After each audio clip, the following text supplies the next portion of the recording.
कृष्णा हरे हरे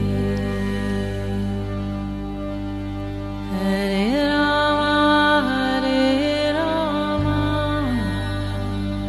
राम राम हरे हरे।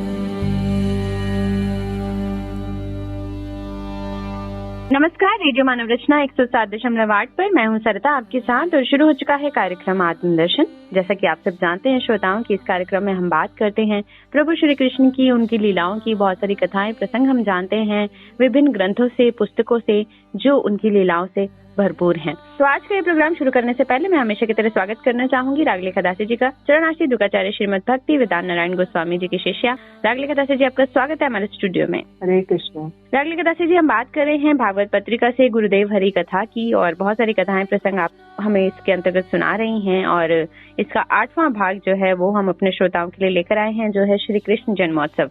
इसके बारे में हम पिछले एपिसोड में भी काफी बात कर चुके हैं, जान चुके हैं और श्री कृष्ण का जन्म जो है वो हो चुका है इस कथा में अब तक और वो पहुंच गए हैं गोकुल। और इसके बाद की कहानी आज, इसके बाद की कथा आज आप हमें सुनाएं, हमारे श्रोताओं को सुनाएं जी।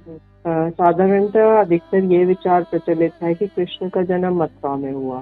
मथुरा में ही कृष्ण का जन्म स्थान नामक दर्शनीय स्थल है, जो जेल है। ऐसा कहा जाता है कृष्ण ने मथुरा में जन्म लिया और वसुदेव जी उन्हें गोकुल ले गए, परंतु शास्त्र में अन्य वक्तव्य भी पाए जाते हैं जी। लघु भागवत अमिता में पाया जाता है कि कृष्ण वृंदावन का कभी परित्यागी, कभी वृंदावन के बाहर नहीं जाते।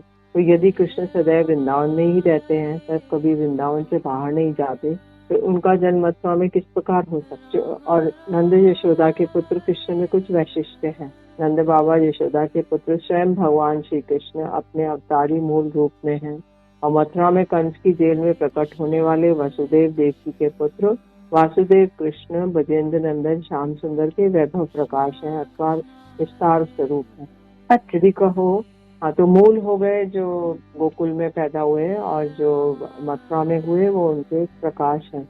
अच्छा जी। तो यदि कहो कि मूल कृष्ण और उनके वैभव प्रकाश में क्या अंतर है, तो ब्रह्म संहिता में कहा गया है सभी स्वरूपता सिद्धांता एक ही है, तत्व में कोई भेद नहीं है और ये विष्णु तत्व कहलाता है। सिद्धांत अनुसार सभी विष्णु तत्व एक ही हैं, किंतु रस तत्व की दृष्टि से और रस विचार से ब्रजेंद्र नंदन श्याम सुंदर, राधानाथ, गोपीनाथ, गोपीजन वल्लभ, राधाकांत, कृष्ण अखिल रसामित मूर्ति हैं। इसी रस के द्वारा उन कृष्ण का उत्कर्ष है। इनके वैभव प्रकाश मथुरेश कृष्ण सिद्धांत की दृष्टि से समान है, किंतु रस विचार से उनकी न्यूनता है। तो रस विचार से अलग अलग है, लेकिन सिद्धांत की दृष्टि से एक ही है। इस प्रकार वासुदेव कृष्ण कंस के कारागार में प्रकट हुए। उसी समय गोकुल में कृष्ण ने यशोदा मैया के गर्भ से जन्म लिया। यद्यपि साधारण लोग मथुरा को कृष्ण का जन्म स्थान बताते हैं, किंतु यह महाकृष्ण अपने चतुर्भुज किशोर रूप में प्रकट हुए। एक तो उनका 16 वर्षीय किशोर रूप, फिर 4 भुजाओं में शंख चक्र गदा पद्म, गले में माला और अंगों में आभूषण। तो कृष्ण 16 वर्ष के, उनकी 4 भुजाएं थी, चतुर्भुज रूप में प्रकट हुए। उनके हाथ में शंख चक्र गदा पद्म था, गले में माला और अंगों में आभूषण थे। तो जन्म लेने वाले शिशु का ये स्वरूप नहीं होता। साथी देवकी और उसके पुत्र के बीच कोई नाड़ी के रूप में कोई संधि भी नहीं थी। किंतु गोकुल में जन्मे कृष्ण अपने मैया और यशोदा से नाड़ी से जुड़े हुए थे। प्रातःकाल होने पर एक दाई ने नाड़ी छेदन किया। ब्राह्मण और पुजारी इत्यादि के द्वारा मंत्र पाठ के द्वारा नाड़ी छेदन संस्कार कराया गया। नाड़ी छेदन एक संस्कार होता है, जब माता से बच्चे का नाड़ी का तो विच्छेद काटते हैं तो संस्कार होता है। अन्य कई संस्कार भी कराए गए जो शिशु के स्वाभाविक रूप से जन्म लेने पर होते हैं। गोकुल में यशोदा के गर्भ से जन्म लेने का यही वास्तव प्रमाण है। यह ब्रजेंद्र नंदन कृष्ण और वासुदेव कृष्ण का एक वैशिष्ट्य है। वासुदेव कृष्ण की लीलाओं में ऐश्वर्य की प्रधानता देखी जाती है। जब परमेश्वर वह कार्य करते हैं जो किसी मनुष्य या देवता के द्वारा करना संभव ना हो, तो वे कार्यकलाप किसी मनुष्य या देवता की सामर्थ्य के बाहर होते हैं, तब उस लीला को ऐश्वर्यमयी लीला कहा जाता है। कृष्ण की ब्रज लीला माधुर्यमयी लीला या नरवत लीला कही जाती है। ये लीलाएं साधारण मनुष्य द्वारा किए गए कार्यकलापों के समान होती है। जब वसुदेव कृष्ण कंस के कारागार में अपने चतुर्भुज रूप में प्रकट हुए, उस समय वसुदेव महाराज ने वसुदेव कृष्ण की स्तुति की। फिर योग माया के प्रभाव से उनमें वात्सल्य भाव का उदय हुआ। उन्होंने भगवान से कहा, आप शिशु रूप धारण कर लीजिए ताकि हम आपकी रक्षा कर सकें। उसी समय चतुर्भुज रूपधारी वसुदेव कृष्ण एक छोटे शिशु के रूप में बदल गए। वसुदेव महाराज ने कहा, अहो मेरा पुत्र, कहते हुए गोद में उठा लिया। उसी समय उनके हाथ और पैरों की हथकड़ी बेड़ी खुलकर गिर गई और कारागार के समस्त द्वार भी खुल गए। इसमें एक शिक्षा है, यदि हम भगवान को एक संबंध युक्त भाव से पुकारते हैं, अहो मेरा पुत्र, अहो मेरा मित्र, मेरे प्रियतम, तो संसार के और शारीरिक बंधन भी खुलकर गिर जाएंगे। इसके पश्चात वसुदेव महाराज शिशु कृष्ण को उठाकर कंस के बंदी गृह से बाहर आए और यमुना की ओर चल पड़े। जब वे यमुना तट पर पहुंचे तब घनघोर वर्षा के कारण यमुना में बाढ़ आई हुई थी। उसे पार करना अत्यंत संकटपूर्ण लग रहा था कि वे यमुना कैसे पार करेंगे, समझ नहीं पा रहे थे। फिर भी वसुदेव कृष्ण का आदेश था, मुझे गोकुल ले चलो, मुझे वहाँ छोड़कर यशोदा की पुत्री को ले आओ। उनमें दृढ़ निश्चय था। वे यमुना को पार करना असंभव समझ रहे थे, किंतु उसी समय एक शृगाल यमुना को पार करने लगा। वसुदेव महाराज अत्यंत हर्षित हो गए कि जब ये शृगाल यमुना को पार कर सकता है तो मैं भी इस स्थान से यमुना पार कर सकूंगा। इसमें भी एक शिक्षा है, जब हम भक्ति के पथ पर आगे बढ़ने की चेष्टा करते हैं तब अनेकों बाधाएं आती हैं, किंतु यदि हम गुरु और कृष्ण की आज्ञा का पालन करने में दृढ़ प्रतिज्ञ हैं तब उनकी कृपा से उन बाधाओं को पार करने का कुछ न कुछ मार्ग निर्देश मिल जाता है। साथ ही जब वे यमुना पार कर रहे थे तो तब अनंत देव ने उन्हें अपने सहस्त्र फनों को ऊपर उठाकर छत्र की भांति फैला लिया और वर्षा से उनकी सुरक्षा और आश्रय प्रदान किया। इस प्रकार यदि कोई गुरु और कृष्ण की आज्ञा का पालन करने को दृढ़ निश्चयी होता है तब अनंत देव ही गुरु तत्व के रूप में हर समय उसके साथ रहते हैं और इसकी सब प्रकार की बाधाओं और संकटों को रक्षा करते हैं। बद्ध जीव को अपने कर्म फलों के अनुसार विभिन्न योनियों में माता पिता से जन्म ग्रहण करना पड़ता है, किंतु भगवान परम स्वतंत्र है। उनका बद्ध जीवों जैसा शौक जन्म नहीं होता। वसुदेव महाराज ने ओम नमो भगवते वासुदेवाय मंत्र का देवकी के कर्ण में उच्चारण किया और भगवान ने उस मंत्र के रूप में देवकी के गर्भ में प्रवेश किया। वे शब्द ब्रह्म के स्वरूप में प्रवेश किए। कृष्ण के नाम और कृष्ण में कोई भेद नहीं। इसी प्रकार गुरुदेव अपने शिष्यों के कर्ण में कृष्ण नाम अर्पित करते हैं और शब्द ब्रह्म कृष्ण शिष्य के हृदय में प्रवेश कर जाते हैं। देवकी के गर्भ में प्रवेश करने वाले नारायण तत्व थे। देवकी और वसुदेव ने अपने पूर्व जन्म में कृष्ण से कृपा रूप में कठोर तपस्या की और भगवान को प्रसन्न करके उनके समान ही एक पुत्र मांगा था। श्री चतुर्भुज नारायण उनके पुत्र रूप में प्रकट हुए। श्री नारायण स्वयं भगवान कृष्ण के वैभव प्रकाश हैं। नंद बाबा और यशोदा अपने पूर्व जन्म में गौण और धरा थे। उन्होंने कठोर तपस्या द्वारा ब्रह्मा जी की आराधना की। ब्रह्मा जी भक्त हैं, इसलिए वे जानते थे कि कृष्ण नंद यशोदा के नित्य पुत्र हैं। साथ ही उन्होंने समाधि में दर्शन किया कि कृष्ण यशोदा के गर्भ से आएंगे। इसलिए उन्होंने दोनों को वर प्रदान किया कि कृष्ण तुम्हारे गर्भ से पुत्र रूप में जन्म देंगे और प्रचुर वात्सल्य भाव से तुम उनका लालन पालन करोगे। श्री कृष्ण लीला प्रकट और अप्रकट भेद से दो प्रकार की होती है, किंतु दोनों में कोई भी भेद नहीं है। अप्रकट लीला नित्य, अप्रकट लीला ब्रज में चलती रहती है। इसमें प्रतिदिन अष्टकाली लीला के अनुसार लीलाएं संपादित होती हैं। यहाँ कृष्ण नित्य किशोर वयस में है, उम्र में है। तिथि पर ये लीला प्रकट लीला के नाम से जानी जाती है। प्रकट लीला नित्य और नैमित्तिक दो प्रकार की होती है। ब्रज की अष्टकाली लीला यहाँ पर अविरत चलती रहती है और यही नित्य लीला है। देवकी यशोदा के पुत्र के रूप में जन्म, पंच अरण्य असुरों का वध, मथुरा गमन, दूध प्रवास जैसी नैतिक लीला है। और प्रकट ब्रज में यशोदा जी को यह अभिमान रखती है, कृष्ण मेरा गर्भजात पुत्र है। जन्म के नक्षत्र तिथि आदि में जन्म उत्सव मनाती है। ब्रजवासी भी यही भावना रखते हैं। कंस के वध के लिए मथुरा गमन भावना मात्र है, तो केवल भावना है, वास्तव में जन्म नहीं हुआ है वहाँ पर। और कंस असुर वध भी वास्तव में नहीं है, केवल एक भावना है कि कृष्ण ने कंस को मारा। अच्छा, वहाँ गोचारण करने के लिए दूध प्रवास है। ये सब लीलाएं किसी पर स्थूल रूप से दिखाई देती है। अप्रकट ब्रज में ये सब नैमित्तिक लीलाएं नहीं है, केवल इनका अभिमान मात्र है। जी बिल्कुल, बहुत ही सुंदर श्री कृष्ण जन्मोत्सव का वर्णन चल रहा है और श्री कृष्ण की बाल लीलाओं के बारे में हम सभी अवगत हैं। हमने कई बार सुना और शायद टीवी पर देखे भी हैं बहुत सारी इनकी लीलाएं जो हम लोग देखते हैं। तो वाकई में ही लगता है कि किस तरह से श्री कृष्ण अवतरित हुए और उद्धार किया उन्होंने और वृंदावन में ही हमेशा वो हैं। इस हिसाब से पुस्तकों और ग्रंथों के माध्यम से हम ये सारी बातें आप तक पहुंचा रहे हैं। रागलिका दासी जी हमें बता रही हैं। आगे और भी जानेंगे इनसे, लेकिन एक छोटे से ब्रेक के बाद सुनते हैं एक प्यारा सा भजन, फिर लौट कर आते हैं। आप जुड़े रहिए रेडियो मानव रचना 107.8 के साथ कार्यक्रम आत्मदर्शन में। Feel good, feel live.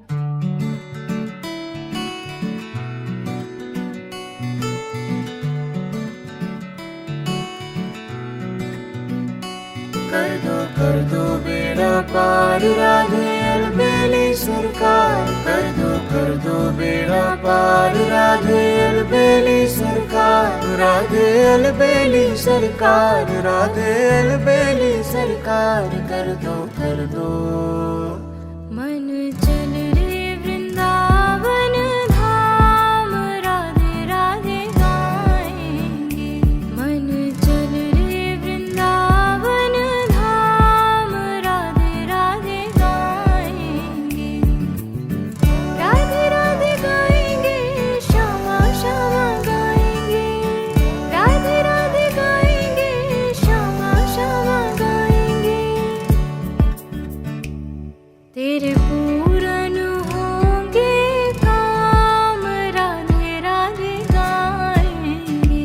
मन चल रे वृंदावन धाम, राधे राधे गाएंगे। ऐसी कृपा करो श्री राधे, दीजो वृंदावन को वास। हाँ, वृंदावन को वास दीजो, हरि भक्तन को साथ। हाँ, वृंदावन को वास दीजो, हरि भक्तन को साथ।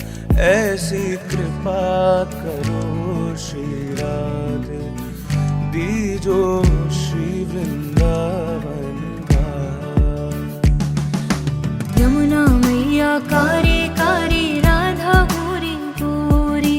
वृंदावन में धूम मचावे, बरसाने री छोरी। ब्रज धाम राधा जू की,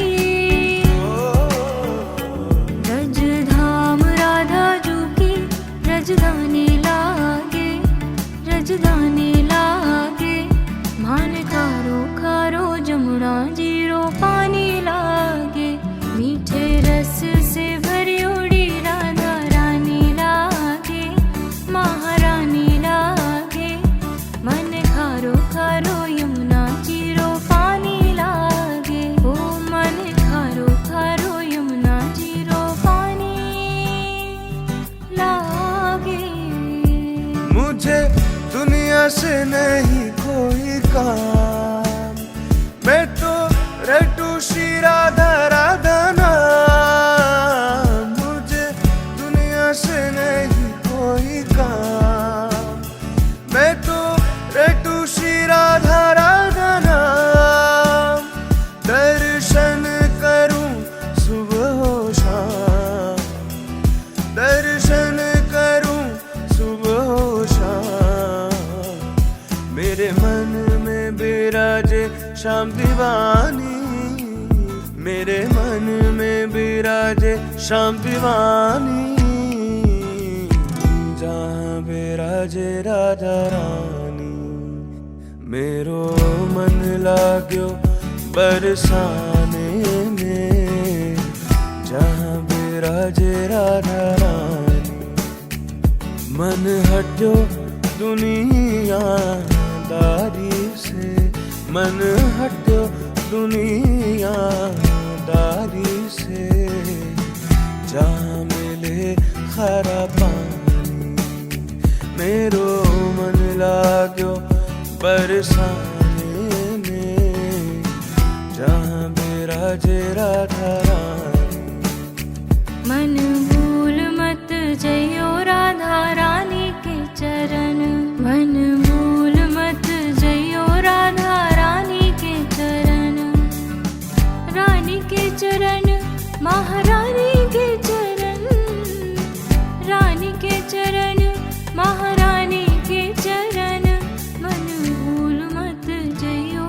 मन भूल मत जइयो राधा रानी के चरण। बैठी रहूं कुंजन के कोने, बैठी रहूं कुंजन के कोने, श्याम राधिका गाऊं, श्याम राधिका गाऊं, किशोरी तोरे चरणन की रज पाऊं, श्यामा जो तोरे चरणन की रज पाऊं। मैं तो राधा श्री राधा सदा ही रटूं, कभी द्वारे से स्वामिनी के ना हटूं। मेरे मन की व्यथा सब हर लो स्वामिनी श्री राधे। एक नजर कृपा की कर दो स्वामिनी श्री राधे। एक नजर कृपा की कर दो लाडली श्री राधे। ये नाम नहीं भैया, ये स्वयं किशोरी है, इसमें कोई भेद नहीं। हरिदासी तो पगली है, तुम मानो ना मानो, कहते सब वेद यही। आंख मूंद के देख, आंख मूंद के देख, छुएगा तुझको मुरली वाला है। राधा राधा नाम, राधा राधा नाम हमको प्राणों से प्यारा है।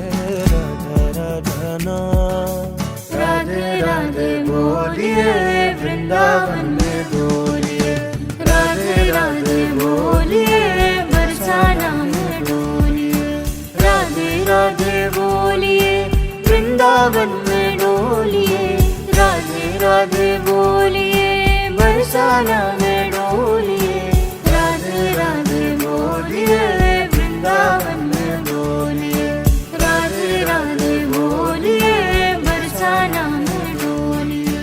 राधे राधे राधे राधे श्री राधे राधे राधे राधे श्री राधे राधे राधे राधे राधे राधे जय राधे राधे राधे श्री राधे, जय राधे राधे राधे श्री राधे।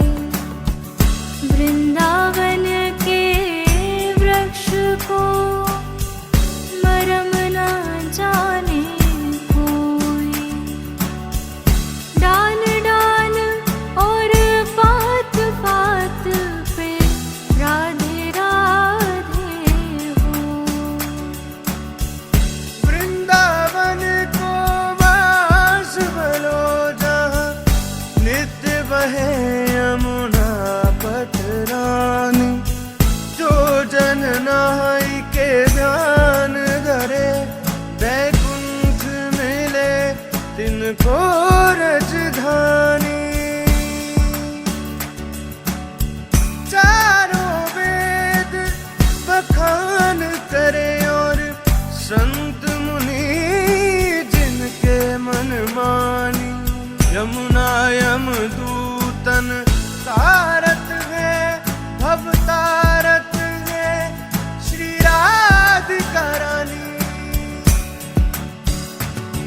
जय राधे राधे राधे श्री राधे, जय राधे राधे राधे श्री राधे, जय जय श्री राधे, जय जय श्री राधे, जय जय श्री राधे। हरे कृष्णा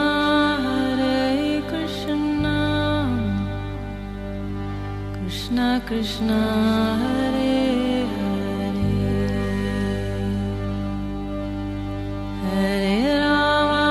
हरे राम राम राम हरे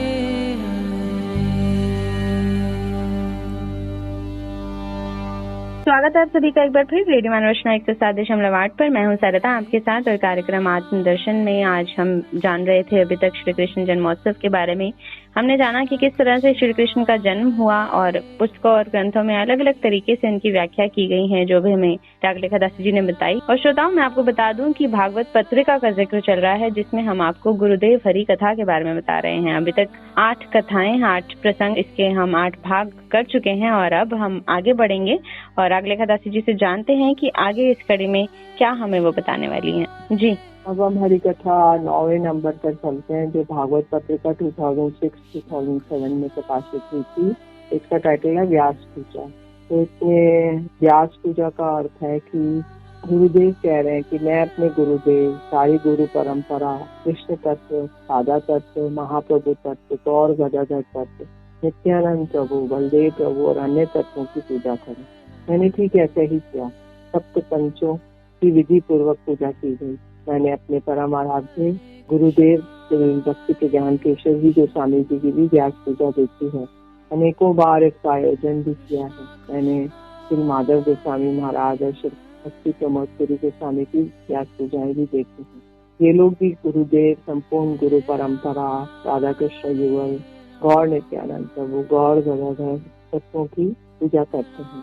इस दिन सप्त पंचकों की पूजा मानी जाती है। व्यास पंचक, कृष्ण पंचक, सनकादि पंचक, पंचतत्व पंचक, शास्त्र पंचक, आचार्य पंचक और गुरु पंचक। तो यहाँ जो संप्रदाय है, गौड़ीय संप्रदाय में प्रत्येक सन्यासी को अपने जन्मदिन पर इस प्रकार की पूजा करनी चाहिए। तो गुरुदेव कह रहे हैं कि मैंने अपने गुरुदेव को ऐसा करते हुए देखा है, तो इसलिए मैं भी अपने जन्मदिन पर गुरु परंपरा की पूजा कर रहा हूँ। और इसके बाद जब उनके शिष्य ने उनकी पूजा की तब वे उन लोगों को बड़ी दीनता पूर्वक कहने लगे, मैं आप लोगों की पूजा स्वतंत्र रूप से स्वीकार करने के लिए योग्य नहीं हूँ। इसमें जो भी गुण है, मेरे समस्त कार्यकलाप प्रचार का पूरा श्रेय मेरे गुरुदेव और गुरु परंपरा को जाता। यदि मेरे मुख से हरि कथा श्रवण कर असंख्य भक्त मेरी प्रशंसा करते हैं तो वास्तव में प्रशंसा मेरी नहीं है, मेरे गुरुदेव और मेरी गुरु परंपरा। श्रीमद् भागवत के एकादश स्कंद में कृष्ण ने उद्धव जी को जो उपदेश दिए हैं उस उद्धव संदेश में कहते हैं कि मैं केवल एक तोते की भांति उनके शब्दों की पुनरावृत्ति करता हूँ। वास्तव में मैं कुछ नहीं जानता हूँ। यदि मैं उनके वाक्यों का प्रचार नहीं करता तो कोई भी मेरी पूजा नहीं करता। ये समस्त पूजा मेरे गुरुदेव के चरण कमलों में ही जाती है। मैं एक बहुत अच्छा आचार्य हूँ। ये मिथ्या अहंकार मुझे स्पर्श न करे, कलेश मात्र भी मेरे हृदय में न रहे। जो सन्यासीगण मेरे अनुगत होकर प्रचार कर रहे हैं उनसे भी मैं कह रहा हूँ कि वे लोग किसी भी प्रकार का अहंकार न रखें। आज मैं अनेक आपके उपहारों को अपने गुरुदेव के चरण कमलों में अर्पित कर रहा हूँ। वे उन उपहारों को गुरु परंपरा, राधा कृष्ण, गौर गदाधर आदि को समर्पित करेंगे। वेदांत सूत्र में श्री व्यासदेव जी ने लिखा है, आनंदमयो अभ्यासात्, अर्थात परम सत्य आनंदमय है, वे आनंदमय विग्रह हैं। हम जो इनकी पूजा करते हैं, उनके नामों का कीर्तन करते हैं, भक्ति के अंगों का याजन करते हैं, ये अभ्यास है। शंकराचार्य, रामानुजाचार्य, मध्वाचार्य, कृष्ण स्वामी, निम्बादित्य आदि वेदांत सूत्र के ऊपर अपना अपना भाष्य लिखा है। उनमें उन्होंने इस सूत्र का अपना अपना विचार दिया है। आनंदमय अभ्यासात् सूत्र में शंकराचार्य ने विचार दिया, वेद और उपनिषद में सर्वत्र लिखा है आनंदम ब्रह्म। उन्होंने देखा कि ब्रह्म आनंद है, रस स्वरूप है। उपनिषद में भी लिखा है आनंदमय अभ्यासात्, किंतु भक्त शंकर के अवतार शंकराचार्य ने अपने प्रभु के आदेश से प्रचार कर रहे हैं सर्वम खरीदम ब्रह्म, प्रज्ञानम ब्रह्म इत्यादि। तो आनंदमय अभ्यासात् के सूत्र में भाष्य में उन्होंने लिखा है, व्यासदेव अनवगतो स्यात्, अर्थात अज्ञानी या ब्रह्म ज्ञान शून्य है। वे व्यासदेव को गुरु मानते हैं थे, किंतु उनको अज्ञानी कह रहे हैं। यदि उन्होंने व्यासदेव की पूजा की है तो वे वास्तव में व्यास पूजा नहीं है। गुरु सेवक 3 प्रकार के होते हैं। गुरुदेव के आदेश करने से पहले ही उनके मन की भावना समझ जाए और वैसा ही करते हैं। वे प्रथम श्रेणी के गुरु सेवक हैं। आप लोग ऐसे बनने का प्रयत्न करें। यदि शिष्यों को गुरुदेव के आदेश की आवश्यकता नहीं होती, प्रथम श्रेणी के शिष्य अपने आप जान लेते हैं कि क्या करना है, गुरुदेव की कौन सी सेवा की आवश्यकता है। दूसरी श्रेणी के शिष्य गुरुदेव के निर्देश प्राप्त करने पर ही उसका पालन करते हैं। गुरुदेव कुछ कहेंगे, एक गिलास पानी लाना तो लाएंगे, और पहला वाला मुख सूखा देखेगा तो अपने आप ले आएंगे। द्वितीय श्रेणी के शिष्य गुरुदेव का आदेश देने पर ही उसका पालन नहीं करते, ये सेवक नहीं, ये वकील है, भक्त है। तो भक्त की तरह एक पानी में जो बगुला होता है, एक पानी में एक पैर से खड़ा रहता है, उसकी आंखों से लगता है वह ध्यान कर रहा है, किंतु वास्तव में पानी की ओर देखता है और कब एक वस्तु निकट आ जाए और उसे निकल जाए। तो हमें गुरुदेव के मनोभिष्ट का जानने का प्रयत्न करना चाहिए। यदि हमारे अंदर सेवा करने की इच्छा है तो हम उसका अनुभव कर सकते हैं कि गुरुदेव क्या चाहते हैं। मैंने अपने गुरुदेव को देखा है और उनकी जीवनी में मैंने देखा है कि गुरुदेव के मनोभिष्ट को पूरा करने के लिए बिना पूर्वादेश में कूद पड़ते थे। श्री रूप गोस्वामी ने अपने गुरुदेव चैतन्य महाप्रभु के आंतरिक इच्छा को जानते थे। चैतन्य महाप्रभु ने कोई भी ग्रंथ नहीं लिखा, उन्होंने केवल शिक्षाष्टकम के 8 श्लोक कहे थे। श्री रूप गोस्वामी महाप्रभु की इच्छा ही को जानते थे, इसलिए उन्होंने जगत में सर्वप्रथम कृष्ण और गोपियों के परकीय भाव की प्रतिष्ठा की। यद्यपि श्रीमद् भागवतम में गोपियों के परकीय भाव का वर्णन है, फिर भी रामानुज संप्रदाय, मध्व संप्रदाय के लोग और अन्य लोग भी इसकी आलोचना करते हैं कि चैतन्य महाप्रभु ने अपने आचरणों द्वारा क्या प्रदर्शित किया और जगत में कौन सी वस्तु देने की उनकी इच्छा थी। इसलिए रूप गोस्वामी ने शास्त्रों के आधार पर स्थापित किया है, यही सर्वश्रेष्ठ सेवा है। अतः हमें गुरुदेव की इच्छा को जानने का यत्न करना चाहिए और उसके अनुसार सेवा करनी चाहिए। चैतन्य मनोभीष्टम स्थापितम येन भूतले स्वयं रूपम कदानय्यम ददाति स्वपदान्तिकम। रूप गोस्वामी जी ने अपने गुरुदेव के मन की इच्छा को जान के इस प्रकार की सेवा की। जी, तो बहुत खूबसूरत वर्णन व्यास पूजा के अंतर्गत किस तरह से पूजा का जो अपना एक महत्व है उसके बारे में हमें रागलिंगा दास जी ने बताया कि किस तरह से गुरुओं की पूजा जो है वो अपना एक महत्व रखती है। ईश्वर की पूजा हम करते हैं, गुरुओं को हम ईश्वर मानते हैं क्योंकि वो हमें वो ज्ञान देते हैं जो हमें प्रभु से मिलाता है। तो आज कार्यक्रम आत्मदर्शन में बस इतना ही। अगले एपिसोड में और भी बहुत कुछ जानेंगे रागलिंगा दास जी से, लेकिन आज के लिए बस इतना ही। रागलिंगा दास जी, आपका बहुत बहुत शुक्रिया हमारे स्टूडियो में आने के लिए। हरे कृष्ण। तो श्रोताओं, आज के लिए हमें दीजिए इजाजत और सुनते रहिए रेडियो मानव रचना 107.8 पर आने वाले अन्य कार्यक्रमों को भी। Feel good, feel live.